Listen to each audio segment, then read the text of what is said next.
আমরা আবার মৌলবাদ বা জঙ্গিবাদকে দেখতে চাই না, আমরা আবার সন্ত্রাসকে দেখতে চাই না।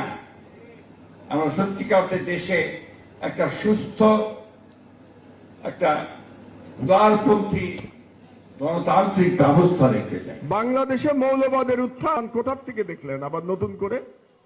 এই একই বয়ান দিয়ে বাংলাদেশে ফ্যাসিবাদ প্রতিষ্ঠা হয়েছে। শেখ হাসিনা 16 বছর ফ্যাসিস্ট শাসন চালাতে পেরেছে, এই মৌলবাদের কার্ড ফেরি করে তারা চালাতে পেরেছে।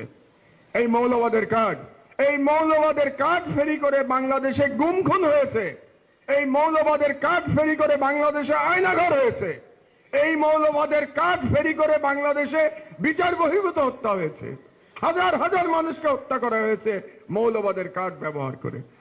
এই সরকারের আমলে আবার আপনি মৌলবাদের কার্ড ফেরি করছেন। আপনার উদ্দেশ্য কি?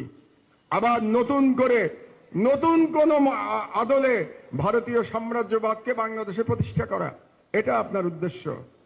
আপনি সাম্প্রদায়িকতার বিরুদ্ধে বলেন, আমরা আপনার সঙ্গে আছি। মৌলবাদ শব্দ ব্যবহার করবেন না।